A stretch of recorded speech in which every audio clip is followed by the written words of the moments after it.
கதைக்குள்ளேயே போகாமல் கடவுளை அஜித்தேன்னு ஒப்பேத்தின படம் தான் குட் பேட் அக்லி. ஏகே வராரு வழி விடுறா.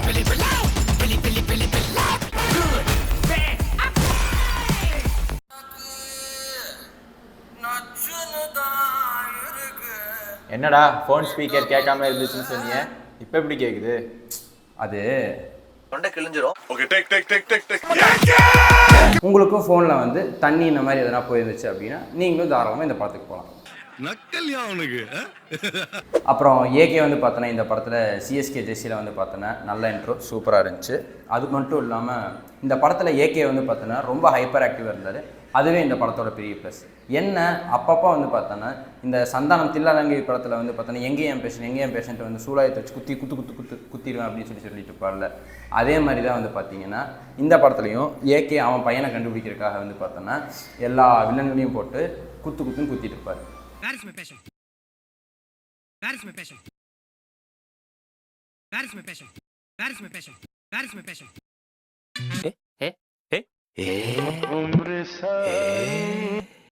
ஜென்ரல் ஆடியன்ஸ்னா யாரு முதல்ல? வெகுஜன மக்கள் பார்க்கக்கூடிய படம். அப்படின்னா ஜென்ரல் ஆடியன்ஸ் கரெக்டாக உனக்கு தெரிஞ்சிருக்கு. ஆனால் அந்த டேரக்டருக்கு தெரியலையே. டேரக்டர் என்ன நினச்சிருக்கான் அப்படின்னா தலையும் தளபதியும் சேர்ந்துட்டாலே ஜென்ரல் ஆடியன்ஸ் அப்படின்னு நினச்சி தான் இந்த படத்தை எடுத்த மாதிரி இருக்குது. ரெஃபரன்ஸ் அப்படி ஒரு ரெஃபரன்ஸ் விஜய்க்காகட்டும் தளபதியாகட்டும் ரெண்டு பேர்த்துக்குமே இதை வச்சே படத்தை உப்பேத்திடலாம் தான் நினச்சிருக்கான். ஆனால் ரொம்ப வருஷம் கழிச்சு வந்து பார்த்தோன்னா ஏகேக்கு வந்து பார்த்தோன்னா ஒரு தரமான லுக்ஸ் எல்லாம் வந்து பார்த்தோன்னா இந்த படத்தில் இருந்துச்சு. அதுவே பார்க்குறதுக்கு நல்லா இருந்துச்சு. ஆனால் லுக் வைஸ் வந்து இன்ட்ரோ வரைக்கும் தான் ஓகே, படம் முழுக்கன்னா எப்படி? இந்த படத்தில் ஒருத்தருக்கு அவர் ஃபேன் பை சம்பவம் பண்ணியிருக்காரு பாரு. ஏகேக்கு தானே? ஏகேக்கா? போடா. இந்த படத்தோட இன்டர்வல் ட்விஸ்ட்டில் தான் இன்னொருத்தருக்கு வந்து பார்த்தோன்னா ஃபேன் பை சம்பவம் பண்ணியிருக்காரு.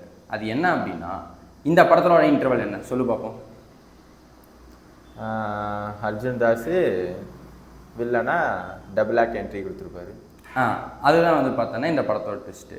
அதே மாதிரி இன்னொரு படத்தில் ஹீரோ டபுள் ஆக்டாக வந்து பார்த்தோம்னா இதே ட்விஸ்ட் வந்து நடந்திருக்கும். என்ன படம்னு இன்னும் கெஸ் பண்ணிட்டீங்களா?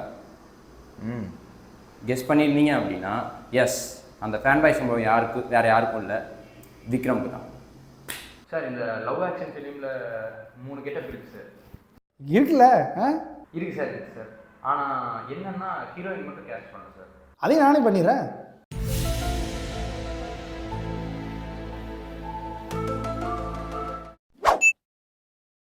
இந்த படத்தில் வந்து பார்த்தோன்னா வேதாளம் சாங் ஆளுமா டோலுமா ப்ளேஸ் பண்ணியிருப்பாங்க.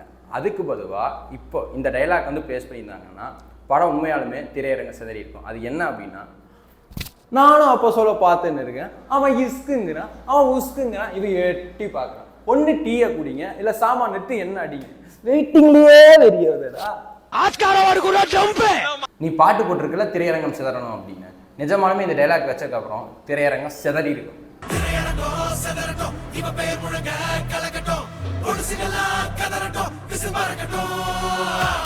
இந்த படத்தோட கதை என்ன அப்படின்னா, அப்பன் ஜெயிலுக்குள்ளே இருக்கும்போது புள்ள வெளில இருப்பான், புள்ள ஜெயிலுக்குள்ளே இருக்கும்போது அப்பன் வெளில இருப்பான்.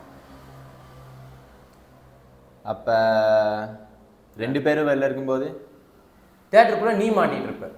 ஓட மாட்டிட்டு தேட்டருக்குள்ளே வந்த நீ எங்கேயும் ஓட மாட்டேன்னு தேட்டருக்குள்ளே மாட்டிகிட்டு இருப்ப. ஓட மாட்டிட்டு தேட்டருக்குள்ளே வந்த நீ எங்கேயும் ஓட மாட்டேன்னு தேட்டருக்குள்ளே மாட்டிகிட்டு இருப்ப. இந்த ஆதிக் பை ஏகே ஃபேன் பாய்ன்னு சொன்னால் சரி எல்லாம் போய் தொலையுது, அதெல்லாம் பிரச்சனையே இல்லைங்க. படத்துக்குள்ளேயே ஒரு 4-5 ஏகே ஃபேன் பாய்ஸ் வந்து பார்த்தோம்னா இறக்கி விட்டான். ஏகேனா யார் தெரியுமா, ஏகேனா எப்படி தெரியுமா, அப்படி இப்படின்னு. ஐயோ, ஒரு 70 ஏகே சொல்லியிருப்பாங்க எனக்கு தெரிஞ்சு. ஏன்னா மீம்ல தான் போட்டுருந்தாங்க.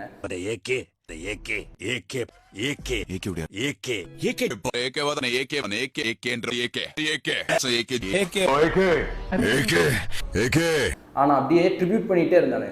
கான்சர் சவுக்குதோ இல்லையோ ஏகேன்னு ட்ரிபியூட் பண்ணி இவங்க கையெல்லாம் கன்ஃபார்ம் சாப்பிடும்.